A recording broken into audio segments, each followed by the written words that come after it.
vasculares recidivantes o recurrentes, los pacientes que tienen una enfermedad cerebrovascular hoy y que a los 3 meses están presentando otro evento trombótico. Eso se da mucho en la trombosis arterial, no tanto en la trombosis venosa porque el coágulo tiene otras características y está hecho de otras cosas.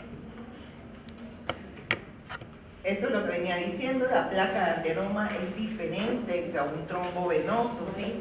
Se instaura en la capa íntima de la pared vascular. En la íntima de la pared vascular es que vamos a encontrar el trombo arterial.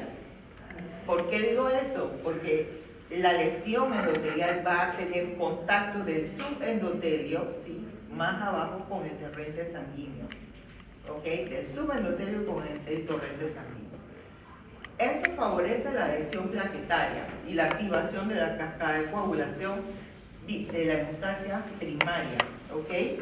Y aunado a eso, también hay liberación del factor tisular que activa la cascada de coagulación de la vía extrínseca, perdón. Entonces, ¿cuáles son las características que ustedes deben recordar de ese trombo arterial? Porque así mismo es que viene la clínica del paciente. Se dice que cuando yo lo veo en la patología, yo veo un trombo blanco, no es un trombo de un coágulo que ustedes ven por ahí, es un trombo blanco, pequeño, blanquecino, adherido al endotelio. Entonces vamos a tener colágeno expuesto ahí, agregados de plaquetas, y eso es lo que se le llama clavo plaquetario, porque eso es la plaqueta es la que llega ahí primero, porque estamos en contacto del subendotelio con el flujo sanguíneo. ¿Ok? Es básicamente lo que decíamos aquí en la lesión de, como hay colágeno expuesto, lo primero que llega es la plaqueta y por eso es que vemos ese clavo plaquetario blanco así en la histología. Entonces, pueden haber depósitos de hemosiderina y de hematíes allí, y eso es lo que predomina es el concentrado de las plaquetas y podemos tener ese trombo mixturado allí, ¿no? Pero lo que predomina es la agregación plaquetaria en este trombo arterial. Entonces los factores predisponentes, los traumas, sobre todo la ateromatosis, las conectivopatías, los lupus, todas esas cosas, la hipertensión, el tabaquismo, la obesidad son los que dan lugar a los trombos arteriales, ¿sí? Es la principal causa de mortalidad ahora en estos tiempos. Con respecto a la trombosis venosa, entonces aquí ya la cuestión es más multifactorial. Eso puede ser episódico, no toda la gente le pasa, pero ya sabemos que la trombosis arterial sí que le puede pasar a toda la gente en el mundo sin tener un factor de riesgo evidente. Pero la trombosis venosa necesita un factor de riesgo. Y que por esto es que se desarrolla la triada de Virchow, ¿no? La éstasis venosa, la disminución del sistema vascular y la disminución del endotelio. Entonces, los factores de riesgo de esa trombosis venosa, obviamente la gente encamada, la gente que ha venido después de una cirugía, el embarazo, el puerperio, la obesidad, todas esas cosas son factores de riesgo para la trombosis venosa. Entonces, ¿cómo es ese trombo en la trombosis venosa? Primero que todo, recordar que se debe principalmente al enlentecimiento del flujo vascular. Y ese enlentecimiento, ¿qué es lo que hace? Va pegando la sangre ahí en las cúpulas de las válvulas que sostienen las venas. Recuérdense que el sistema venoso, ¿cuál es su función? Regresar la sangre al corazón. Número 1. Número 2, ese movimiento es en contra de la gravedad, ¿ok? En contra de la gravedad. Entonces necesita una fuerza externa que lo lleve, y eso es las válvulas de las venas del mismo sistema, y número 2, la pompa muscular, o sea, el gastrocnemio, la pierna, el femoral, ¿sí? Si eso no se estimula, pues va siendo como contragradiente, ¿no? Para que eso vaya subiendo. Si eso no pasa, y a medida que envejecemos, entonces comienzan las arañitas vasculares, comienzan los cordones vasculares, y sobre todo si el paciente tiene antecedentes en su familia de presentar eso. Entonces eso es una causa de éxtasis. Va a haber disminución de la solubilidad de todos los factores procoagulantes, y eso permite que haya formación del coágulo de fibrina, y el depósito de esa fibrina entonces ocasiona agregación plaquetaria. Por eso que este trombo es mucho más así como más chocolate, más morado, violáceo, porque está hecho principalmente de la activación de la hemostasia secundaria por vía puede ser de la vía extrínseca o intrínseca, porque predomina este mecanismo, no tanto la agregación de las plaquetas primariamente. ¿Ok? Las características, entonces aquí vamos a ver esta estructura que es laminar, va a ser como una especie de bala, no va a ir como de la misma forma que va la sangre. Ella va, la cosa es que de repente se detiene porque se coaguló. Entonces tenemos un trombo que en vez de ser un clavo, va a tener una estructura laminar que puede tener hematíes, puede tener factores procoagulantes, puede tener algo de plaquetas, y la diferencia es que esto no se va a adherir en el endotelio, ¿no? Él va a estar ahí flotandito. ¿Ok? Tiene una estructura tridimensional, tiene una cabeza, un cuerpo, una cola, lo que le quiere decir que es una cosa alargada, como una lágrima acostada ahí, pero depende de la fuerza de cizallamiento que lleve el flujo laminar que tiene la sangre. ¿Ok? Esto también le permite a él soltarse, se puede soltar cuando está adherido al endotelio. Si no está adherido al endotelio, puedo tener una trombosis secundaria del coágulo principal. Que, por ejemplo, ¿en dónde pasa eso? Tengo un coágulo, un trombo en el sistema venoso profundo de la pierna izquierda, y en las semanas siguientes tengo un embolismo pulmonar. ¿Okay? Las manifestaciones clínicas depende de si la trombosis se dio a nivel distal o proximal, y podemos tener también la clínica respiratoria, la triada que casi siempre se manifiesta de fiebre, dolor torácico y palpitaciones cuando ocurre un tromboembolismo pulmonar, ¿no? Fiebre, dolor torácico y palpitación. Entonces vienen las enfermedades de esa alteración que ocasiona trombosis, que son las trombofilias. ¿Ok? ¿Y qué son las trombofilias? Pues son condiciones heterogéneas, diferentes, que condicionan trombos. ¿Ok? Se necesita un menor estímulo para provocar la aparición de trombos en estos pacientes. Ya tienen un factor de riesgo que te dice que su sistema está pro a ocasionar trombosis. ¿Ok? Entonces, esto es la clasificación de los estados de hipercoagulabilidad. Básicamente yo tengo condiciones congénitas o hereditarias, y tengo condiciones adquiridas que pueden llevar a la formación de trombos. Las trombofilias primarias, todas las primarias, pueden ser hereditarias, adquiridas, o pueden ser de origen mixto, como ven ahí. De las trombofilias hereditarias son pocas las que tienen relevancia clínica. Todo lo demás que está en el espectro solamente sirve para nada, porque tienen el mismo riesgo de tener trombosis que la coagulación general. De manera tal que muchas veces se le dice a la embarazada que tiene una mutación rara de tipo del espectro de la trombofilia, y le comienzan a dar heparina a esa mujer que no la necesita, porque no tiene un estado que produce coágulos suficientes como para generar unas pérdidas. ¿Ok? Estas son las trombofilias hereditarias principales: la deficiencia de la antitrombina 3, la resistencia a la proteína C activada, que es factor 5 de Leiden, la deficiencia de proteína S y C, y la mutación del gen de la protrombina 2210A. La adquirida, los anticuerpos antifosfolípidos, que vamos a desarrollar adelante, y de origen mixto, los ponemos ahí porque tienen una base genética y también se pueden adquirir de manera ambiental. Por ejemplo, el déficit de vitamina B12 conlleva a hiperhomocisteína. Entonces, las trombofilias secundarias pues vienen generadas por alguna de estos casos. Las trombosis generadas por el cáncer, por el embarazo, por los procesos médicos agudos que generan inflamación, destrucción del endotelio vascular y trombosis. Y obviamente los estados postquirúrgicos. Esta diapositiva, bueno, tienen allá en el lado de ustedes derecho, ven que estos pacientes muchas veces no tienen ningún dato de trombosis. ¿Ok? la mayoría de las veces el paciente está asintomático, pero tiene su defecto genético, ¿no? Y al tener la interacción con otros componentes que de la tríada de Bishop, entonces desencadena la trombosis. Acá en la izquierda ustedes van a ver la prevalencia de las 5 causas más frecuentes de trombofilias que tienen relevancia clínica para nosotros.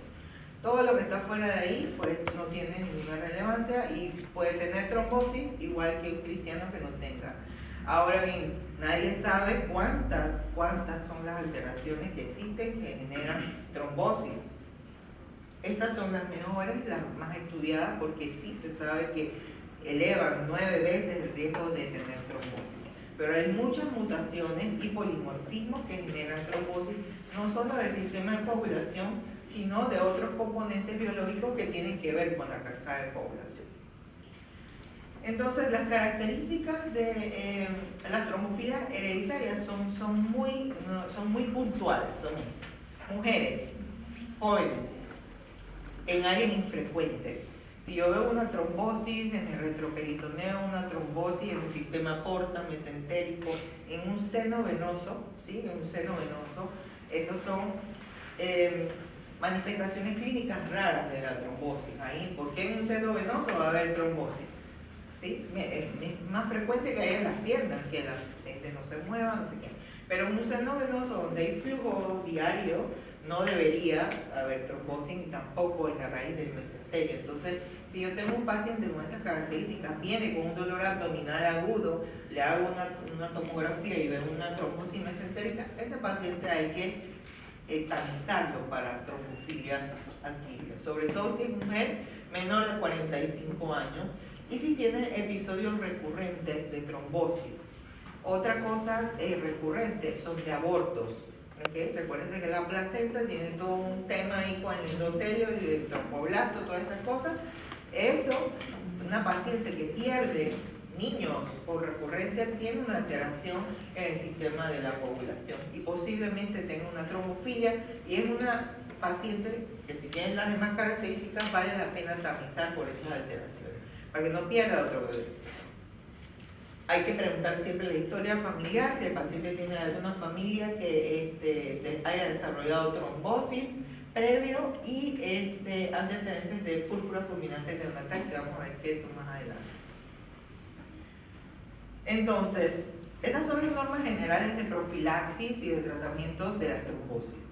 Generalmente yo le doy tratamiento a todo primer episodio de trombosis, de la que sea.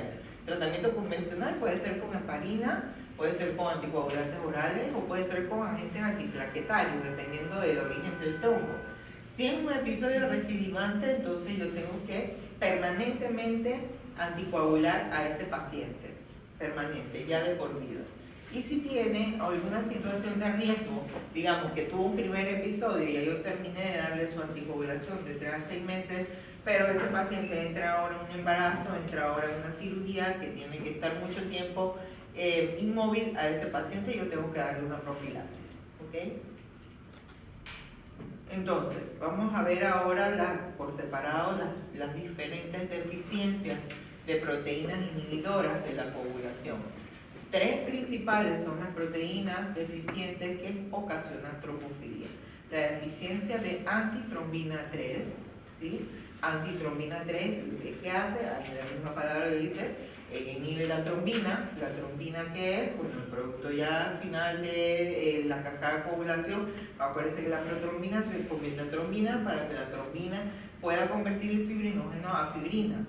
¿Okay? Entonces, esa antitrombina 3 es la que viene y corta todo el sistema de coagulación para que ya cese. Entonces, no solamente tiene que ver con la trombina, como veremos más adelante.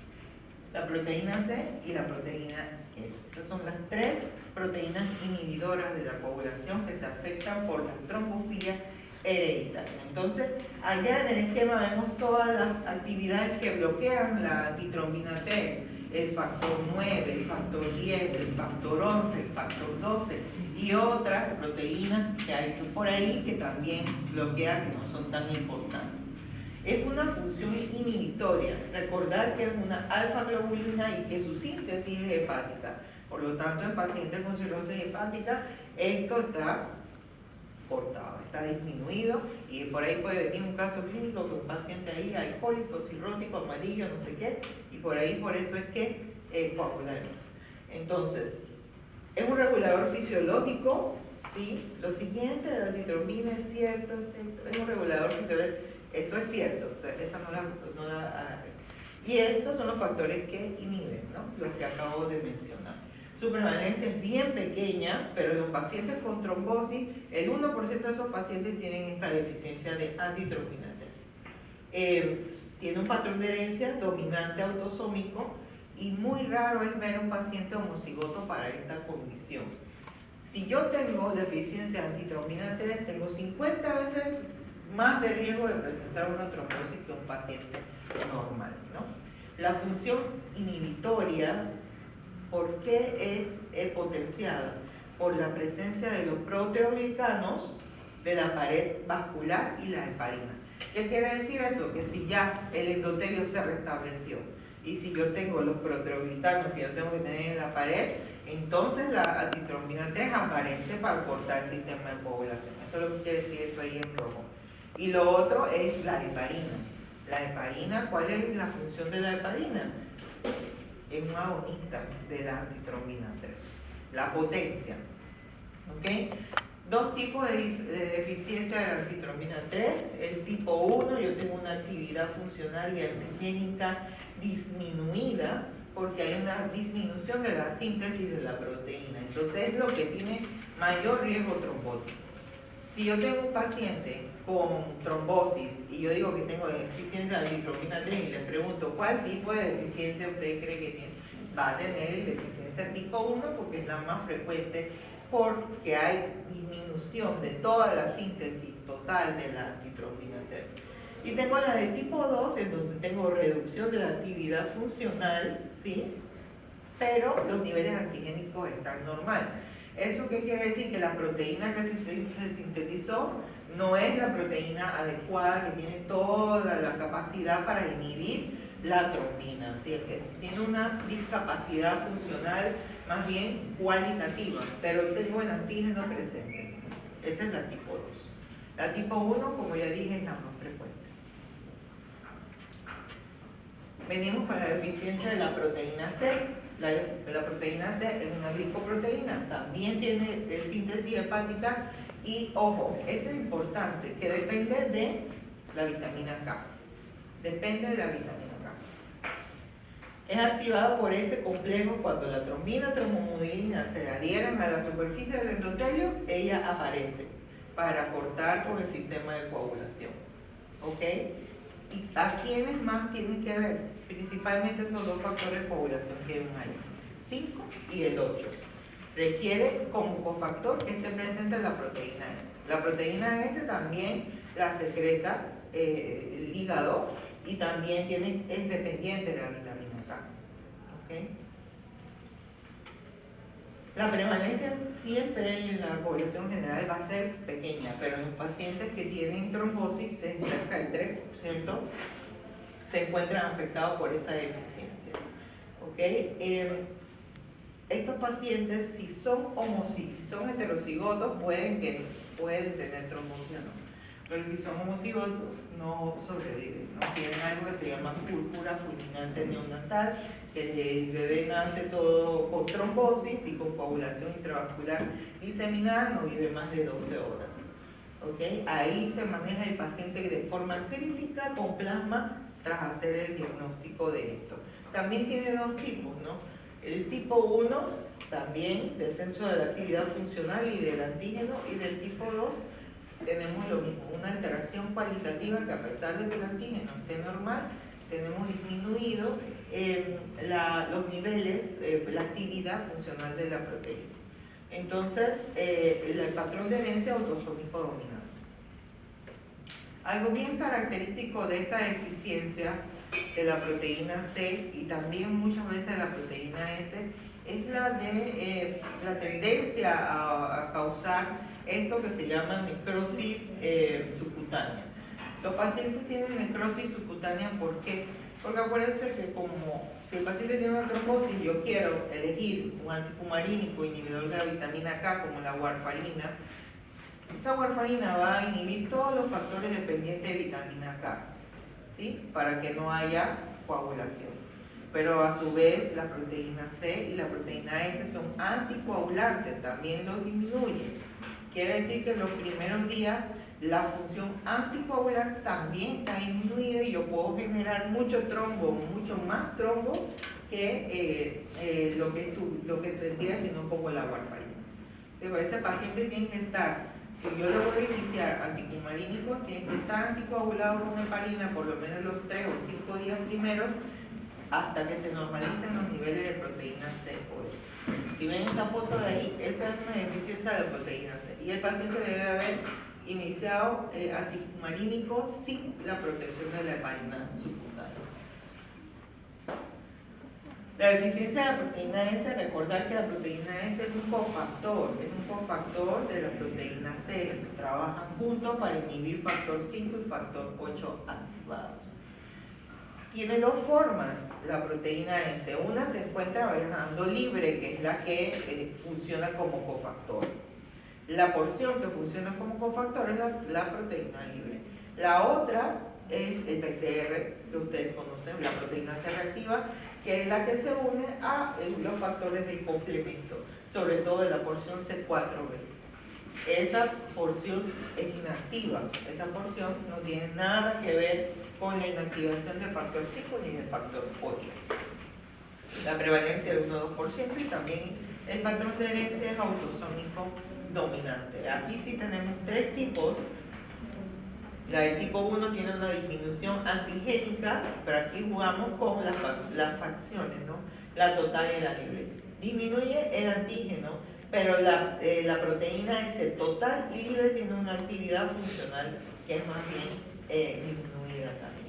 La del tipo 2, los niveles antigénicos van a estar normales, pero la actividad funcional va a estar disminuida, y la de tipo 3 tiene niveles normales de la proteína antigénica solamente de la total, pero la libre tiene una deficiencia funcional. Encontramos hace mucho tiempo, por allá en el 93, personas que se comportaban como una deficiencia de la proteína C, pero tenían la proteína C normal y la actividad funcional la tenían normal. En esos pacientes hubo mucha investigación por ahí en Holanda, en un lugar que se llama Leiden, y allí descubrieron que había una cierta mutación que hacía que esta proteína C no pudiera activar el factor 5, no pudiera desactivar el factor 5. Y es una mutación del factor 5 intrínseca, ¿no? Es una mutación que es una sustitución de glutamina por arginina, y esa mutación puntual fue nombrada así. Mutación del factor 5 de Leiden, que es igual a la resistencia de la proteína C activada. Esa mutación del factor 5 hace que no sea tan accesible el factor 5 a la proteína C. Por eso es que se origina una resistencia, y por eso es que el paciente tiene tendencia a presentar trombosis. Entonces, esto es una condición hereditaria que es muy común en la gente caucásica, meridional, mediterránea, española, la gente por allá. La mutación ocurre en el sitio 506, se trasloca pues una glutamina, se trasloca la arginina por una glutamina, que lo que ocasiona es que no se pueda acceder al factor 5 por la proteína C. Entonces todo esto aumenta el riesgo de trombosis unas 5 o 3 veces comparado con la población en general. Ok, hay causas que son adquiridas de esta resistencia, como el embarazo, el consumo de los anticonceptivos orales y las displasias de células plasmáticas. No tiene nada que ver con la mutación 506, sino que son cosas más bien adquiridas y ambientales.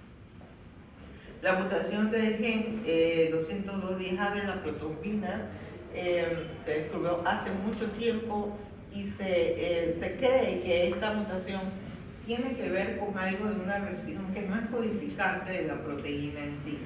Es la única hay como 3 más que tienen que ver con la región no translucida de la protrombina. ¿Okay? Entonces, como hay mayor cantidad, mayores niveles de protrombina en el plasma, ¿sí? Que es uno de los subproductos finales de la cascada de coagulación. Entonces eso da génesis a trombosis. O sea, si está activo el sistema de coagulación y yo tengo intrínsecamente más protrombina de la que tendría que tener, entonces soy un blanco frecuente a formar trombosis. Y es la más prevalente, ¿no? Del 5 al 15% de los pacientes con trombosis tienen esta alteración en el gen de protrombina. Otros factores que no son de origen o que pueden tener origen genético aún no se sabe, ¿sí? No se sabe porque no se ha encontrado la mutación puntual y específica, tienen que ver con los niveles elevados de la homocisteína, ¿sí? Es un producto del metabolismo intermedio de la metionina que tiene que ver con toxicidad del endotelio vascular. Al tener esa disminución, oxidación del endotelio vascular, genera entonces trombosis. Casi toda la gente tiene algo de homocisteína elevada por ahí en algún momento de la vida que no va a generar trombosis, ¿ok? Estos niveles pueden aumentarse en pacientes que tengan deficiencia de ácido fólico, deficiencia de vitamina B12. Y tiene que ver mucho con los polimorfismos del gen de la metiltetrahidrofolato reductasa. Y esa metiltetrahidrofolato reductasa, cuando ya está mutada, lo que ocasiona es que hay una termolabilidad de la enzima, ¿sí? La termolabilidad de la enzima es lo que ocasiona la génesis del trombo. El otro adquirido es el anticuerpo antifosfolípido. Los anticuerpos antifosfolípidos que son anticuerpos en una enfermedad autoinmune, ¿okay? Adquirida, que tiene interacción con los fosfolípidos de membrana de las células. Generan trombosis de esa manera y los de mayor interés son estos tres, que son los que se piden cuando yo quiero estudiar una síndrome antifosfolípido, ¿sí? Antibeta-2-glicoproteína, cardiolipina y anticoagulante lúpico. Y pido los niveles en IgG e IgM porque tengo que hacer una correlación de tanto IgG o IgM para saber si el paciente tiene la condición adquirida autoinmune básica. Entonces, esto no es hereditario y es la principal causa de la trombofilia primaria adquirida.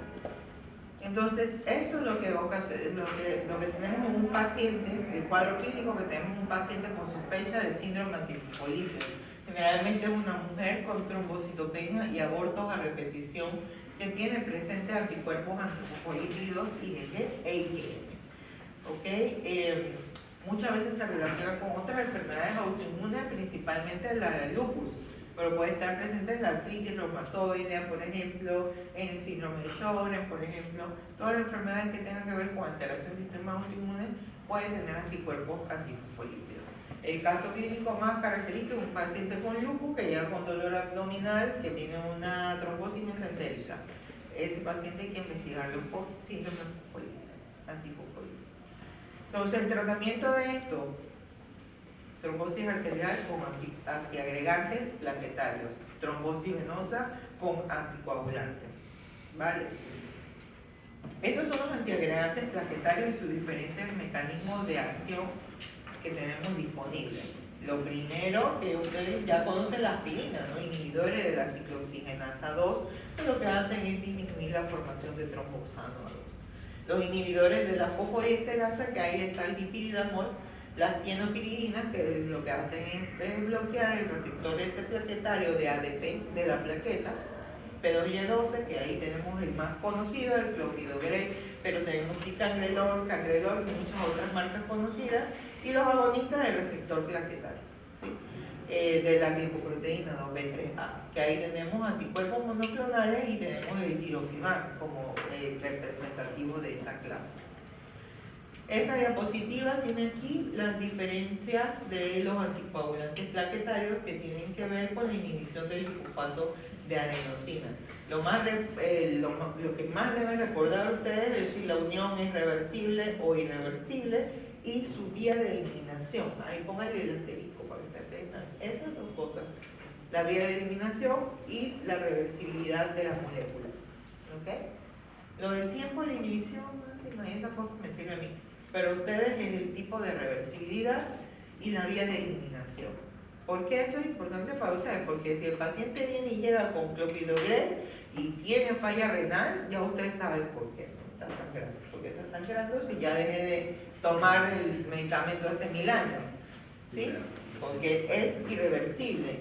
O sea que la plaqueta afectada por el clopidogrel hoy, en 7 días, sigue afectada. Y si ustedes le ponen plaqueta a ese paciente, la va a afectar también. ¿Ok?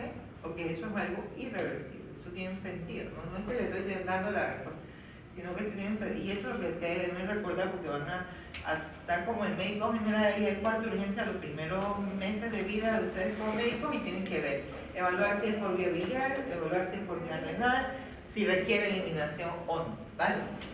Entonces, los anticoagulantes entonces caen en estas tres subgrupos, ¿no? Heparinas, antagonistas de la vitamina K, y los anticoagulantes orales directos, que es lo que usamos mucho más hoy en día, porque ya ustedes saben que las antagonistas de vitamina K, la principal causa es de desastres, el sangrado. ¿Y por qué el sangrado? Porque el paciente que tiene que tomar antagonista de vitamina K es generalmente el abuelo que vive solo y que no se acuerda de la cantidad que toma y que nadie está ahí para supervisar. Entonces dobla la dosis, se come kale, se come la lechuga junto con la vitamina K y llega con 18 de INR sangrando por todos lados. Entonces es un medicamento muy efectivo, pero no es tan seguro. No es que no sea seguro por él, sino que no es seguro porque hay que prestarle bastante atención. Hay que tener un control, un monitoreo, hacerse laboratorio, ver el INR, cuidar la dieta y todas esas cosas. Así que ya ahorita los hematólogos casi nadie tiene antagonista de vitamina K, lo cual es estricta porque eso es barato, es bien barato, 25 centavos la pastilla y la del seguro. Versus lo que nos gusta usar, que es el anticoagulante oral directo, un apixaban que vale de 90 a 120 dólares por mes. ¿Okay? Eso no hay en el seguro, pero es más seguro. Entonces las heparinas que tenemos, las de alto peso molecular, tenemos las no fraccionadas y tenemos el fondaparinux. Entonces, las principales indicaciones de anticoagular a un paciente, se cae su peso, ¿no? Un paciente con trombosis venosa, para prevenir trombos secundarios, la profilaxis, y la prevención de pacientes que tengan válvulas cardíacas. Una válvula cardíaca es una cuestión ajena al organismo, o sea que eso va a generar trombosis y flujo que no es laminar sino turbulento y la posibilidad de obstruir la válvula, por eso es que ese paciente se anticoagula. Las heparinas, en las rotaciones le preguntan a los estudiantes, pero ¿y la heparina qué es? Y todo el mundo queda así como que, no sé, la he escuchado nombrarla en la heparina, pero no tengo idea qué es una heparina. Bueno, entonces esa es la respuesta. La heparina es un proteoglicano, ¿sí? Que tiene muchas cadenas de polisacáridos. ¿Qué es un proteoglicano? Yo misma, proteoglicano esa es la respuesta. ¿Qué es lo que hace? Interacciona con unos residuos que tienen la antitromina 3, residuos de lisina, de un aminoácido, ¿no? Lisina, aminoácido en la antitromina 3. Entonces, al interactuar con eso, potencia la actividad de la antitromina 3. Ya sabemos todo lo que hace la antitromina 3. La antitromina 3 corta la coagulación por la vía extrínseca y por la vía intrínseca también. Por la vía intrínseca, porque ya sabemos que precalcreína, quinógeno, factor 9, 10, 11, 12, todo eso lo inhibe, ¿sí? Lo inactiva. Y ya sabemos que también en la vía del factor tisular también la inhibe. Entonces, por ambas vías, ella dice aquí ya no más coágulos. Entonces, potenciar eso 30 veces, por eso es que la heparina hace lo que hace la heparina, ¿no? Por eso es que hoy por hoy es lo que más y mejor se usa para prevenir la trombosis y para tratarla. Estas son, ahí en el recuadro están las complicaciones más comunes del uso de heparina, y ustedes saben que la hemorragia es principal, pero bien que ocasiona osteoporosis, necrosis cutánea, esa alopecia ocasiona la heparina, por vías no conocidas hasta el momento, pero se sabe que lo ocasiona. Entonces está la diferencia entre las heparinas no fraccionadas y la heparina de bajo peso molecular. Dos cosas que hace la heparina. Número uno, potenciar la antitromina 3, ¿sí? Y número 2, disminuir la actividad de la protrombina. O sea, la actividad de la protrombina activada, que es la trombina. Entonces, la heparina no fraccionada es una molécula grande, es una molécula inmensa. Ella interactúa con la antitrombina directo e interactúa también con la protrombina. Interactúa con esos dos, con la protrombina y con la antitrombina T, es una molécula grande. Mientras que la heparina de bajo peso molecular es una molécula chica. Ella interactúa solamente con la antitrombina 3 y ya está.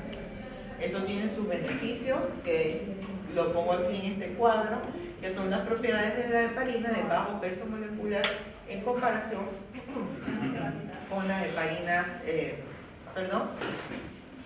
comparación con las heparinas no fraccionadas.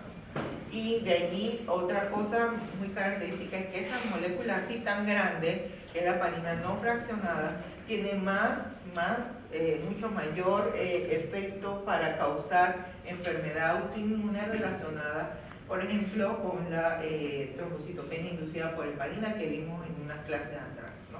Como es una molécula tan grande, tiene mayor capacidad de ocasionar la trombocitopenia inducida por la heparina que no ocasiona la molécula pequeña de heparina no fraccionada. Ese cuadro hay que tenerlo bien presente.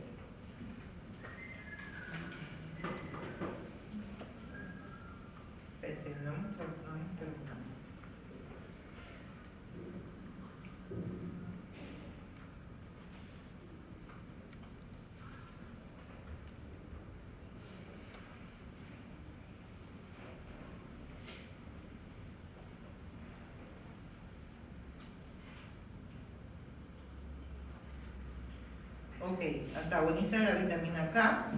En España, en Europa existe el acenocumarol. Aquí lo que existe es la warfarina. Entonces, ¿qué es lo que hace? Impide algo que se llama gamma carboxilación de los factores dependientes de vitamina K. Para que yo pueda pasar de un estado desactivado a un estado activado, yo tengo que tener esos residuos de carboxilo en el factor de la coagulación. Si no los tengo, entonces no puedo tener la interacción del fosfolípido de membrana con el factor de coagulación. Entonces, al inhibir esa gamma carboxilación, pues yo inactivo los factores de coagulación y ya no hay coagulación. Ese es un mecanismo de acción anticoagulante. Recordar que sus niveles demoran un tiempo, 12 horas. Después de su toma alcanzan los niveles máximos plasmáticos, pero su mecanismo de acción, todo su potencial alcanza el efecto mayor a los 4 o 6 días. Significa que en esos 4 a 6 días puedo tener trombosis. Si el paciente no está anticoagulado con un puente, que en este caso serían las heparinas normales, ¿no? Entonces, ¿qué es lo que va haciendo? Va disminuyendo la vida media de los factores de coagulación. Depende de la vida media de los factores de coagulación, la inhibición. Lo primero que desaparece es el factor 7, que tiene la vida media de 5 horas. Los otros vamos oscilando 1 o 3 días. Y recordar que siempre puede haber trombosis en los 3 a 5 primeros días de iniciado el tratamiento. Este paciente tiene que estar anticoagulado con un puente que le llamamos nosotros. El puente es la heparina. Puede ser heparina sódica o puede ser heparina de bajo peso molecular. ¿Okay? Se absorbe por vía intestinal y la vida media es de 35 horas para la eliminación. Por eso es que si llega un paciente con un INR de 18 por allí, yo espero las vidas medias de la warfarina para hacer un control. Generalmente lo hago al segundo día, no lo hago en el primer día porque todavía está la vida media del fármaco que le quité el día de ayer. Generalmente espero 48 horas con certeza para ver el descenso del INR después del retiro del medicamento. Y su complicación más frecuente pues se cae su peso de la hemorragia. De eso es que se mueren los pacientes intoxicados por warfarina. Entonces, los anticoagulantes orales directos, tenemos 2 clases, los inhibidores directos de trombina, que es la Vigatran, y los otros, para que uno se acuerde, tienen esa XA, inhibir directamente el factor 10 activado. Eso tiene que ver con eso, porque la gente farmacéutica sabe que uno es medio tour, se le olvida. Así que por eso le pusieron así a todos los inhibidores de pérdidas activadas. Y, a ver, estas son las últimas diapositivas. La trombolisis, que eso no vamos a discutir muchas cosas. La trombolisis se utiliza en pacientes que llegan con una inestabilidad hemodinámica muy grande, secundaria a síndromes coronarios agudos y embolismo pulmonar. El paciente llega con un trombo que compromete su vida. Entonces hay criterios para utilizar fármacos trombolíticos, antes se utilizaba estreptokinasa, urosinasa, pero ya eso ya no se usa, ¿sí? Ahora lo que utilizamos es el activador de plasminógeno tisular, que viene por una recombinante, una bioingeniería recombinante, que es lo que se utiliza ahorita. Una vez que se finaliza la trombolisis, el paciente tiene que quedar con un anticoagulante. Generalmente se prefiere que sea una heparina para evitar todas estas cosas de la generación de trombosis con los otros inhibidores, ¿no? Tenemos indicaciones absolutas de hacer una trombolisis, tromboembolismo pulmonar, trombosis profunda, pero que son extensas, no son esos 5 centímetros, obstrucciones arteriales que no pueden accederse por cirugía, infarto del miocardio e ictus isquémico. Recuerden, chicos, esto lo del ictus isquémico. A veces yo no sé, como que se les olvida que el tiempo es cerebro. ¿Han escuchado eso? El tiempo es cerebro, ¿no? Ya no es el tiempo es cerebro. Si el paciente llega con una clínica de SB y es joven, tiene una indicación absoluta de trombolisis, hay que trombolizarlo. Eso uno no le tiene miedo a hacer una trombolisis. Pero la gente no quiere utilizar el activador del plasminógeno tisular, no sé por qué. Eso es lo único que cambia la morbilidad de ese paciente o su evolución en ese paciente de 35 años que viene con una trombosis por un ictus, es meterle el activador del plasminógeno tisular. Y eso hay que hacerlo en las primeras 4.5 horas que el paciente inicia con la clínica. No lo pueden, no inventen, ni que no, vamos a hacer otro CAD en las 48 horas. No. Porque eso, una vez que se obstruye el flujo, que se pierde por hipoxemia el territorio, ya ese paciente no vuelve a ser el mismo jamás. ¿Ok? Entonces, estas son las indicaciones. Si llega un paciente con infarto, no sé qué, tiene indicaciones de trombolisis, ustedes mismos proponen la trombolisis, punto. Y lo anotan en el expediente, porque lo pueden meter preso si eso no pasa, eso no está anotado por ahí. ¿Ok? La cosa es que los pacientes aquí no demandan. Pero si una hija mía queda paralítica a la mitad porque alguien no sugirió la trombolisis, el paciente va preso. Así que acuérdense de las indicaciones de la trombolisis. Hay contraindicaciones absolutas de hacer eso, son estas pacientes con una hemorragia interna. Ya saben que los pacientes con ictus pueden sangrar, o sea, se llama SB transformado. Resulta de que viene el paciente muy hipertenso y se roba, además de que hace una isquemia por allá, se rompe un vaso sanguíneo por acá. Ese paciente no se puede. Disección aórtica, paciente que le estamos haciendo unas maniobras de resucitación cardiopulmonar, ¿no? Porque ahí le revientan costillas, sangra todo eso, traumatismo, y aquí tenemos el timing más o menos de cuánto debemos esperar para hacer una trombolisis. Estas contraindicaciones relativas no es que quiere decir que si el paciente la tiene no vamos a hacer la trombolisis, significa que ahí necesitamos un equipo multidisciplinario para tomar esa decisión, que queda anotada en el expediente que hubo un consenso para utilizar o no el fármaco. Y estas son las indicaciones relativas. Pueden utilizarlo en embarazadas, pero tiene que haber un consenso con el obstetra, y todo lo demás. ¿Ok? Así que bueno, listo, pues terminamos aquí. ¿Qué preguntas hay? ¿Hay qué? El parcial del laboratorio, eso viene para el viernes de piscina. Pero salieron muy bien, mejoraron sí mucho.